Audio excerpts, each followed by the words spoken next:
जय हिंद, नमस्कार। स्वागत है आपको हमारे इस YouTube channel Raghu G S academy में। फ्रेंड्स, आज के हम इस वीडियो में चर्चा करेंगे स्ट्रक्चर ऑफ सेल, कोशिका के संरचना के ऊपर। कोशिका क्या है, इसके ऊपर एक वीडियो बना दी है पहले से, उसका लिंक नीचे डिस्क्रिप्शन में दिया गया है, जाकर आप उस वीडियो को वहां से देखिए, फिर आकर इस वीडियो को देखिएगा, तब ये वीडियो आपको अच्छे से समझ में आएगा। ठीक है, तो चलिए बिना समय को गंवाए हम लोग इसके ऊपर चर्चा करते हैं। स्ट्रक्चर ऑफ सेल, कोशिका के संरचना। सबसे पहले हम देखेंगे कोशिका के आकार बनाएंगे। ये कोशिका है एक प्रकार के, और कोशिका के अगर हम संरचना की चर्चा करें तो इसमें देखिएगा, इसके अंदर कोशिका के अंदर कई प्रकार के जीव द्रव्य या तरल पदार्थ उपस्थित रहता है। इसमें कई प्रकार के तरल पदार्थ उपस्थित रहता है। अगर इसका हम नामकरण करें तो ये सबसे जो बाहरी आवरण दिखाई दे रहा है, इसे हम लोग बोलते हैं सेल मेम्ब्रेन। Cell membrane. और इसके अंदर जो तरल पदार्थ होता है इसे हम लोग बोलते हैं जीव द्रव्य यानी कि प्रोटोप्लाज्म। जीव द्रव्य यानी कि प्रोटोप्लाज्म। और इसे हम लोग बोलते हैं कोशिका झिल्ली। कोशिका झिल्ली। प्रोटोप्लाज्म और कोशिका झिल्ली। इसके बाहर भी एक आवरण होता है जिसे हम लोग बोलते हैं कोशिका भित्ति के नाम से जानते हैं, लेकिन ये कोशिका भित्ति सिर्फ पाया जाता है प्लांट में। सेल वॉल जो होता है ये किसमें पाया जाता है? सिर्फ प्लांट में पाया जाता है। ये प्लांट में यानी कि सिर्फ पौधे में पाए जाते हैं, पादप में पाए जाते हैं। लेकिन सेल मेम्ब्रेन और प्रोटोप्लाज्म में ये प्लांट और एनिमल दोनों में पाए जाते हैं। सेल मेम्ब्रेन और प्रोटोप्लाज्म में प्लांट और एनिमल दोनों में पाए जाते हैं, लेकिन सेल वॉल है सिर्फ ये प्लांट में पाया जाता है। ठीक है, ये जो अभी हम लोग इसके संरचना के ऊपर चर्चा करेंगे तो इसे हम लोग दो वर्गों में बांट कर देख सकते हैं। सेल के स्ट्रक्चर को हम लोग दो वर्गों में बांट सकते हैं। स्ट्रक्चर ऑफ सेल की चर्चा करें तो इसे हम लोग दो वर्गों में बांट कर देख सकते हैं। अगर पहला खंड की चर्चा करें तो इसे हम लोग बोलते हैं, अभी लिखा है यहाँ पे, सेल मेम्ब्रेन। Cell membrane. और दूसरा जो हमारा प्रोटोप्लाज्म। प्लाज्म के नाम से इसे हम लोग जानते हैं। सेल मेम्ब्रेन, प्रोटोप्लाज्म, कोशिका झिल्ली, और दूसरा जो हमारा जीव द्रव्य है। सेल वॉल की गणना हम इसलिए नहीं करते हैं क्योंकि ये सिर्फ प्लांट में पाए जाते हैं, इसको हम लोग अलग से देखेंगे। अभी इन दोनों के ऊपर हम लोग चर्चा करेंगे। अभी चर्चा करेंगे सेल वॉल क्या है, ये कोशिका झिल्ली क्या है। तो कोशिका झिल्ली के ऊपर देखेंगे तो ये कोशिका झिल्ली जो होती है पतली झिल्ली के समान, पतली झिल्ली के समान जीवित झिल्ली होती है। पतली झिल्ली के समान कैसी होती है? जीवित झिल्ली होती है। इसकी अगर हम मोटाई देखेंगे, इस सेल वाले का सेल मेम्ब्रेन की मोटाई देखेंगे तो 75 एंगस्ट्रम इसकी मोटाई होती है। 75 एंगस्ट्रम इसकी मोटाई होती है। हम लोग जानते हैं कि 1 एंगस्ट्रम बराबर होता है 10 के पावर माइनस 10 मीटर। 10 के पावर माइनस 10 मीटर 1 एंगस्ट्रम बराबर होता है। तो इसकी जो कोशिका झिल्ली है इसकी मोटाई कितनी है? 75 एंगस्ट्रम। आप अंदाजा लगा सकते हैं कितनी इसकी मोटाई हो सकती है। बहुत पतली इसकी मोटाई होती है। ठीक है, उसके बाद देखेंगे ये सेल मेम्ब्रेन जो है, यह सेल मेम्ब्रेन है, ये किससे मिलकर बना होता है? तो ये सेल मेम्ब्रेन मिलकर बना होता है लिपिड और प्रोटीन से। लिपिड और प्रोटीन से मिलकर बना होता है। लिपिड का अर्थ होता है वसा, और प्रोटीन सबको पता है कि सबसे अधिक दाल वगैरह में पाया जाता है, और लिपिड यानी कि वसा सबसे अधिक मछली में पाया जाता है ना। तो लिपिड और प्रोटीन से मिलकर बना होता है। यह जो कोशिका झिल्ली होती है ये जीवित झिल्ली होती है। क्या होती है? जीवित झिल्ली होती है। अभी लिखा है यहाँ पे कि जीवित झिल्ली होती है। ठीक है, उसके बाद इस झिल्ली के ऊपर हम चर्चा करें कि इसका कार्य क्या होता है। तो इसका कार्य देखेंगे तो ये क्या करती है कि एक सेल को दूसरे सेल से अलग करती है। मान लीजिए कि यह सेल है, दूसरा सेल यहाँ पर है, तो बीच में ये क्या कर रहा है? कोशिका झिल्ली जो है इन दोनों को अलग कर रहा है। कोशिका झिल्ली क्या कर रहा है? अलग कर रहा है। फिर उसके बाद देखेंगे यहाँ पर तीसरा झिल्ली, तो ये क्या करे? इसको अलग करता है। यानी कि सेल मेम्ब्रेन जो है एक कोशिका को दूसरे कोशिका से अलग करता है। उसके बाद देखेंगे दूसरा कार्य, देखिए अगर हम लोग दूसरा कार्य में देखेंगे तो बाहरी जो पदार्थ होता है जैसे कि बैक्टीरिया हो गया, वायरस हो गया, ये सबसे भी सुरक्षा प्रदान करता है। किसको? तो जीव द्रव्य को।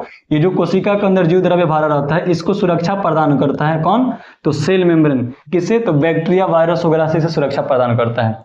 तीसरा अगर हम लोग इसका कार्य देखेंगे तो ये जो कोशिका झिल्ली है, कोशिका झिल्ली जो बाहरी पदार्थ है, जैसे कि हमारा अन्य पदार्थ जिसको आवश्यकता नहीं है, जीव द्रव्य को आवश्यकता नहीं है, जैसे लिपिड, प्रोटीन, उसके बाद देखेंगे कार्बन डाइऑक्साइड, ऑक्सीजन, नाइट्रोजन, इस सब को छोड़कर जिसको आवश्यकता नहीं उसको बाहर ही रखता है।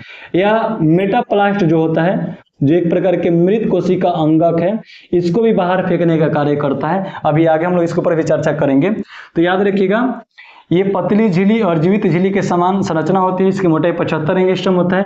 लिपिड और प्रोटीन से मिलकर यह बना होता है। तो ये था हमारा कोशिका झिल्ली के बारे में। अब देखिएगा, इसके मोटाई के आधार पर इसमें 3 वैज्ञानिक आए और 2 सिद्धांत दिए थे। कोशिका झिल्ली के ऊपर 2 सिद्धांत दिया गया है। वह सिद्धांत क्या क्या है, तो अभी यहाँ पे हम लोग चर्चा करेंगे। पहला जो थ्योरी था उसका नाम था unit cell membrane. Unit cell membrane theory जो दिया गया था रॉबर्टसन के द्वारा, रॉबर्टसन के द्वारा दिया गया था। यूनिट सेल मेम्ब्रेन थ्योरी जो था ये रॉबर्टसन के द्वारा दिया गया था। इन्होंने बताया था कि जो कोशिका झिल्ली है ये 3 परतों में बनी हुई है। कितने परत में? 3 परत में बनी हुई है, जिसमें सबसे ऊपरी परत को बोलते हैं प्रोटीन, बीच वाले परत लिपिड, नीचे वाले परत को भी प्रोटीन के नाम से जानते हैं। यानी कि 3 परत में सबसे ऊपरी परत प्रोटीन है, सबसे निचली परत भी प्रोटीन है, और बीच वाला जो परत है इसे हम लोग लिपिड के नाम से जानते हैं। और इसकी मोटाई देखेंगे तो प्रोटीन की मोटाई 20 एंगस्ट्रॉम, मध्य में है 35 एंगस्ट्रॉम जो लिपिड है, फिर इसके नीचे देखेंगे 20 एंगस्ट्रॉम इसकी मोटाई। यानी कि टोटल काउंट करेंगे तो हो जाएगा 75 एंगस्ट्रॉम, जो कि हम यहाँ पे बताए थे। कौन बताया था? रॉबर्टसन। फिर इसके बाद एक और साइंटिस्ट आए, 2 साइंटिस्ट आए, और इनके नियमों को ये गलत बोल दी कि नहीं ये वाला सही नहीं है, सही ये है जो हम बता रहे हैं। कौन बताया था? तो यहाँ पे देखेंगे जिनका नाम था निकोलसन और सिंगर। इसको हम मिटा दे रहे हैं, स्क्रीनशॉट लीजिए आप तुरंत, स्क्रीनशॉट ले सकते हैं इसको। दूसरा थ्योरी देखेंगे तो दिया गया था किसके द्वारा? तो निकोलसन और सिंगर के द्वारा दिया गया था ये थ्योरी। ठीक है, यहां पे देखिएगा दूसरा जो थ्योरी दिया गया था किसके द्वारा? थ्योरी का नाम था फ्लूइड मोज़ेक थ्योरी। ये कौन दिया था? तो निकोलसन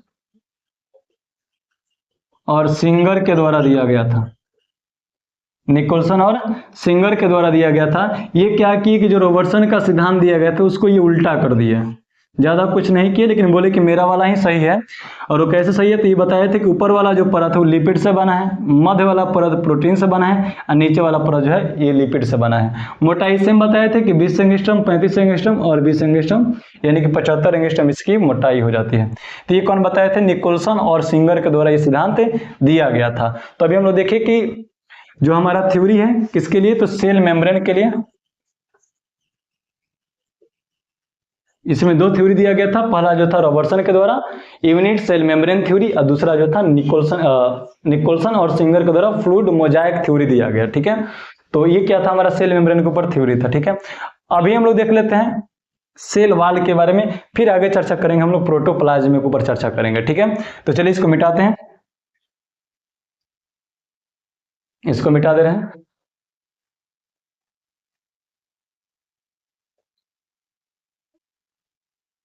फिगर बनाना है तो बना सकते हैं, अभी बहुत सारे फिगर का भी आवश्यकता ही पड़ेगा, इसे हम मिटा रहे हैं। मिटाएंगे तो फिर समझ में नहीं आएगा। चलिए अभी हम लोग देखेंगे सेल वॉल, कोशिका भित्ति। कोशिका भित्ति यानी कि सेल वॉल क्या है? तो अभी हम लोग चर्चा किए थे कोशिका झिल्ली। तो कोशिका झिल्ली के बारे में देखे थे कि जीवित होता है, तो सेल वॉल जो होता है मृत होता है। सेल वॉल क्या है? यह मृत कोशिका अंगक है, या बोल सकते हैं मृत एक प्रकार के कोशिका का भाग है जो परागम्य होता है। क्या होता है? परागम्य। अभी एक चीज में हम छोड़े थे, जो सेल मेम्ब्रेन है ये अर्ध परागम्य होता है। याद रखिएगा ये अर्ध परागम्य होता है, अर्ध परागम्य या चयनात्मक परागम्य होता है, चयनात्मक परागम्य होता है। ठीक है, अर्ध परागम्य या चयनात्मक परागम्य होता है। कहने का अर्थ है कि इसके अंदर जो कोशिका जीव द्रव्य उपस्थित है इस जीव द्रव्य के अंदर वही वस्तु प्रवेश कर सकता है जो इसकी आवश्यकता है, जैसे कि lipid, protein, nitrogen, oxygen, hydrogen, ये सब चीजों की आवश्यकता पड़ती है इसमें, तो वही चीज इसमें प्रवेश कर सकता है, अन्यथा इसके अलावा इसमें कुछ भी दूसरा प्रवेश नहीं कर सकता है। तो ये अर्ध परागम्य होता है, यानी कि वही चीज प्रवेश करेगा जो इसको आवश्यकता है। एग्जाम्पल में लेंगे, जैसे कि मान लीजिए कि यह है ग्लास, ठीक। अब इस ग्लास में हमें भरना है क्या चीज, चाय, ठीक है, चाय भरना है। अब गैस पे यानी कि स्टोव पे बनाया गया चाय, ये मान लीजिए कि हमारे एक प्रकार के चाय बना है इसमें। अभी चाय में क्या रहता है, तो चाय में रहता है चाय पत्ती रहेगा, जिसे हम लोग भोजपुरी में बोलते हैं चाय पत्ती, चाय ही बोलते हैं उसे आमतौर पे। उसके बाद इसमें रहता है वो जो तरल पदार्थ जिसे बनाया गया है, जिसे हम लोग चाय ही बोलते हैं, टी बोलते हैं ना, तो तरल पदार्थ। अब उसको क्या करेंगे कि यहाँ पर एक चाय के छानने वाला, छाननी बोलते हैं उसे, इसको हम इस पे रखेंगे, ठीक है। उसके बाद इसको हम यहाँ पे क्या करेंगे, डालेंगे, तो क्या होगा कि इसके अंदर जो चाय पत्ती है वो क्या हो जाएगा, इसी में रह जाएगा, और जो तरल पदार्थ है कहाँ चला जाएगा, इसके अंदर चला जाएगा, है ना। तो ये भी क्या हो जाएगा, अर्ध परागम्य हो जाएगा, यानी कि जिस चीज की आवश्यकता है इस गिलास में वही प्रवेश कर रहा है, अन्यथा बाहर वाला पदार्थ बाहर ही रह जाएगा, जिसकी आवश्यकता नहीं है। क्या चाय पत्ती भी कोई पीता है, नहीं ना पीता है, वो बाहर ही रह जाता है। तो वही है, इसमें वही चीज प्रवेश करेगा जो इसकी आवश्यकता है, जिस चीज की आवश्यकता नहीं इसमें ये प्रवेश नहीं करेगा, ठीक है। तो इसको याद रखिएगा। लेकिन ये जो होता है सेल वाल, जो होता है सेल वाल क्या होता है, परागम्य होता है, इसमें सब कुछ प्रवेश कर जाएगा, आवश्यकता है नहीं ऐसा कोई मतलब नहीं, सब कुछ इसमें प्रवेश कर जाता है, ठीक है। लेकिन यहाँ तक आते थे सब कुछ इसको छान कर ही फेंक देता है कोशिका झिल्ली, लेकिन सेल वाल ऐसा कुछ कार्य नहीं करता है, बल्कि एक मोटा चादर के रूप में होता है। ये क्या, तो इसकी मोटाई ज्यादा होती है, थोड़ा सा कोशिका झिल्ली से इसकी मोटाई अधिक होती है। तो ये क्या करता है कि यहाँ पे कुछ भी नहीं रोकता, सब अंदर भेज देता है। लेकिन कोशिका झिल्ली जो है इसको अंदर नहीं जाने देता, बोलता है कि ना बाबू हम नहीं जाने देंगे तुमको, कहे कि इसके अंदर तुम प्रवेश करोगे तो क्या होगा, कोशिका मृत हो जाएगा, कोशिका के अंदर जो जीव द्रव्य है या कोशिका अंगक है ये नष्ट हो सकते हैं। तो ये कोशिका झिल्ली से बचाने का कार्य करता है, लेकिन ये भी कार्य क्या करता है, इस जो मोटाई इसके कारण है, जो मोटाई है, तो मोटाई क्या करता है कि सेल वाल जो है ना, सेल वाल कोशिका झिल्ली को सुरक्षा प्रदान करता है, यानी कि टूटने से बचाता है। देखिएगा शीशों का पेड़ वगैरह देखे हुए हैं तो एक पापड़ी के रूप में होता है, उसी प्रकार ये भी होता है ना, शीशों के पेड़ में देखिएगा एक प्रकार के पपड़ी होता है, जैसे हम लोग बोलते हैं छाल बोलते हैं ना, तो उसी प्रकार ये भी होता है। क्या करता है कि आंतरिक पदार्थ को, अंदर वाला भाग को, उसको सुरक्षा प्रदान करता है कि नहीं इस पर कुछ प्रभाव नहीं पड़ने देगा। भले पदार्थ अंदर जा रहा है लेकिन इसको टूटने नहीं देगा, इस पर अगर किसी भारी चीज से वार किया जाएगा तो इस पर जल्दी प्रभाव नहीं पड़ेगा, सुरक्षा कवच बोल सकते हैं इसके, ठीक है। तो ये सुरक्षा प्रदान करता है कौन, सेल वाल, ठीक है। इसको याद रखिएगा। ये सेल वाल जो होता है समझ लीजिए हमेशा क्या होता है, मृत होता है, जीवित नहीं होता है, परागम्य होता है, मोटाई ज्यादा होती है, और ये क्या करती है, सुरक्षा प्रदान करता है कोशिका झिल्ली को, ठीक है। तो ये था हमारा सेल वाल के बारे में। और ये किसमें पाया, तो सिर्फ और सिर्फ पाया जाता है प्लांट में पाया जाता है, एनिमल में नहीं पाया जाता है। सिर्फ किसमें पाया जाता है, प्लांट में पाया जाता है, एनिमल में इसका, ये एनिमल में दिखने के लिए नहीं दिखाई देता है, सिर्फ पेड़ पौधा में ही पाया जाता है कोशिका भित्ति, ठीक है। तो इसको याद रखिएगा। अब आगे हम लोग चर्चा कर लेते हैं प्रोटोप्लाज्म में क्या है, ठीक है। प्रोटोप्लाज्म जल्दी ही देखेंगे, थोड़ा सा ना, समय बहुत कम है, समय भी ज्यादा हो चुका है। प्रोटोप्लाज्म, ठीक है, इसको मिटा दे सेल वाल को। चलिए प्रोटोप्लाज्म क्या है, यहीं से हमारा मेन सेल शुरू होता है, प्रोटोप्लाज्म, क्योंकि सारा का सारा खेल यहीं में है, पूरा का पूरा सेल ऑर्गेनल ऐसा लोग बोलते हैं, है ना। तो अभी हेडिंग बनाते हैं प्रोटोप्लाज्म। प्रोटोप्लाज्म, प्रोटोप्लाज्म क्या है, जीव द्रव्य क्या है, याद रखिएगा। ये जो प्रोटोप्लाज्म होता है, जीव द्रव्य कोशिका झिल्ली के अंदर जो भी तरल पदार्थ या ठोस पदार्थ पाए जाते हैं उसको हम लोग बोलते हैं प्रोटोप्लाज्म, जीव द्रव्य के नाम से जानते हैं।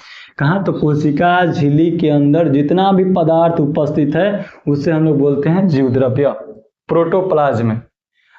और इस प्रोटोप्लाज्म को देखिएगा तो प्रोटोप्लाज्म को बांटा जाता है दो वर्गों में। कितने वर्गों में बांटा जाता है, दो वर्गों में। प्रोटोप्लाज्म किसे कहते हैं, समझ में आया। प्रोटोप्लाज्म कोशिका झिल्ली के अंदर पाए जाने वाले सभी तरल पदार्थ को प्रोटोप्लाज्म कहा जाता है। कोशिका झिल्ली के अंदर पाए जाने वाले सभी तरल पदार्थ को क्या कहते हैं, ये सभी के सभी तरल पदार्थ हैं। इसमें देखिएगा प्रोटोप्लाज्म में 80% सिर्फ जल है, 80% क्या, सिर्फ जल, ठीक है। इसमें 20% जो है ना, 20% ये सिर्फ एक, इसमें 20% जल में, सॉरी 20% भाग में 30 पदार्थ पाए जाते हैं, 30 से अधिक पदार्थ पाए जाते हैं, जैसे कि ऑक्सीजन, नाइट्रोजन, हाइड्रोजन, ये सभी पदार्थ इसमें पाए जाते हैं। लगभग 30 से अधिक पदार्थ पाए जाते हैं इस जीव द्रव्य में। जल 80%, अन्य पदार्थ यानी कि 30 पदार्थ जो है, नाइट्रोजन, ऑक्सीजन, हाइड्रोजन, ये 20% पाए जाते हैं। ये देखिएगा जो जीव द्रव्य है, जीव द्रव्य एक चिपचिपा अवस्था में पाया जाता है। किस अवस्था में पाया जाता है? चिपचिपा अवस्था में पाया जाता है, चिपचिपा अवस्था में पाया जाता है, ठीक है। चिपचिपा होता है, कैसा होता है? चिपचिपा होता है, तो इसको याद रखिएगा, ठीक है। अब देखिए हम लोग चर्चा करते हैं प्रोटोप्लाज्म में है क्या, कितने वर्गों में बांटा गया। अभी तो देखिए है क्या, प्रोटोप्लाज्म में कितने वर्गों में बांटा गया है, तो इसको मिटा दें, ध्यान दीजिएगा। प्रोटोप्लाज्म जो है, प्रोटोप्लाज्म को बांटा गया 2 वर्गों में। पहला तो हो जाता है हमारा कोशिका द्रव्य, कोशिका द्रव्य। दूसरा देखिएगा केंद्रक, केंद्रक, कोशिका द्रव्य और केंद्रक, ये समझिए बोर्ड पर। यहाँ पे ये जो दिखाई दे रहा है ना तरल पदार्थ, इसे हम लोग बोलते हैं कोशिका द्रव्य। क्या बोलते हैं? कोशिका कोशिका द्रव्य उसे बोलते हैं, क्या बोलते हैं? कोशिका द्रव्य। इंग्लिश में देखेंगे तो साइटोप्लाज्म में कहा जाता है, साइटोप्लाज्म, साइटोप्लाज्म में कहा जाता है इसे, ठीक है, साइटोप्लाज्म में। लेकिन ये जो दिखाई दे रहा है ना, इसे हम लोग बोलते हैं केंद्रक। क्या बोलते हैं? केंद्रक, केंद्रक, न्यूक्लियस इसे कहा जाता है। क्या कहता है? न्यूक्लियस, केंद्रक के नाम से जाना जाता है ना। तो कोशिका द्रव्य और केंद्रक, इसे 2 वर्गों में हम लोग बांट कर देख सकते हैं जीव द्रव्य को। अब क्या करेंगे हम लोग, एक एक करके सभी के ऊपर चर्चा करेंगे। कोशिका द्रव्य और केंद्रक क्या है, ध्यान दीजिएगा। कोशिका द्रव्य क्या है? तो कोशिका द्रव्य केंद्रक और कोशिका झिल्ली के मध्य पाए जाने वाले सभी तरल पदार्थ को कोशिका द्रव्य कहा जाता है। केंद्रक और कोशिका झिल्ली के बीच में पाए जाने वाले सभी तरल पदार्थ को कोशिका द्रव्य के नाम से हम लोग जानते हैं, जो क्या होता है? जीवित होता है। क्या होता है? इसके अंदर जितना पदार्थ पाया जा रहा है सबके सब जीवित हैं, 2 चीज को छोड़कर, वैक्यूल्स और बायोमोलिक्यूल्स को छोड़कर, है ना। अभी आगे हम लोग चर्चा करेंगे उसके ऊपर। तो कोशिका द्रव्य क्या है? तो कोशिका के अंदर पाए जाने वाले सभी तरल पदार्थ को, जो कोशिका झिल्ली और केंद्रक के बीच में स्थित होता है, हम लोग बोलते हैं कोशिका द्रव्य। अब इसके अंदर बहुत प्रकार का संरचना पाया जाता है, बहुत प्रकार क्या पाया जाता है? संरचना। इसके अंदर कई प्रकार की संरचना पाया जाता है, कि कोशिका द्रव्य की संरचना को हम लोग बोलते हैं कोशिका द्रव्य से, कि देखिएगा उसमें जीवित मृत दोनों हो जाएगा। अभी कोशिका द्रव्य के अंदर जो संरचना होती है उसे हम लोग बोलते हैं सेल ऑर्गेनल्स के नाम से जानते हैं। कोशिका द्रव्य के संरचना को क्या बोलते हैं? Cell organelles. इसके अंदर जो भी पदार्थ पाए जाते हैं, जो भी अंग पाए जाते हैं, उसे हम लोग बोलते हैं सेल ऑर्गेनल्स। हिंदी में बोले तो कोशिकांग या कोशिका अंग कहा जाता है, कोशिकांग या कोशिका अंग के कहा जाता है, कोशिकांग या कोशिका अंग के नाम से जानते हैं किसको? तो जो हमारा कोशिका द्रव्य है इसके संरचना को, ठीक है। अभी संरचना कौन कौन सा चर्चा करेंगे। तो सेल ऑर्गेनल क्या है? तो कोशिका द्रव्य के संरचना को सेल ऑर्गेनल कहा जाता है, या कोशिकांग या कोशिकांग कहा जाता है। अब देखिएगा इस सेल ऑर्गेनल को, सेल ऑर्गेनल्स को 2 वर्गों में हम लोग बांटते हैं। कितने वर्गों में बांटते हैं? 2 वर्गों में। पहला जो हो जाएगा हमारा ऑर्गेनोइड, ऑर्गेनोइड, और दूसरा हो जाएगा मेटाप्लास्ट, मेटाप्लास्ट, ठीक है।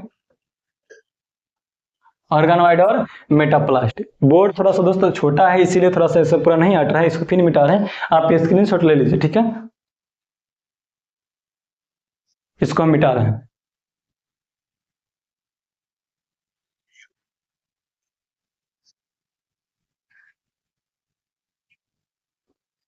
ध्यान दीजिएगा, cell organelle,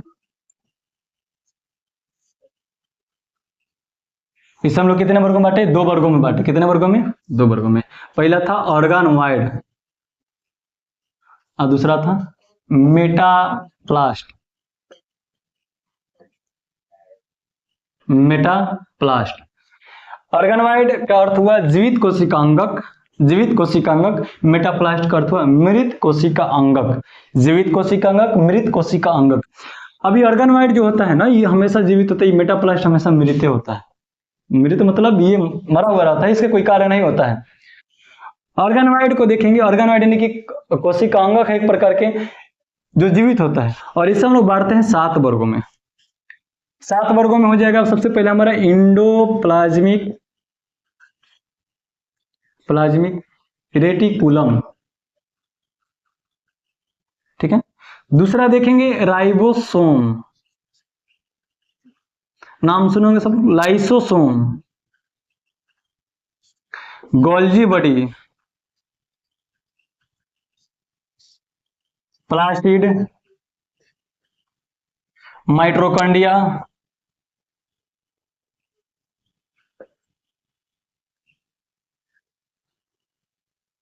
endoplasmic reticulum, ribosome, lysosome, Golgi body, plastid, mitochondria, और एक रह गया हमारा सेंट्रोसोम, अर्काई से बोलते हैं ना।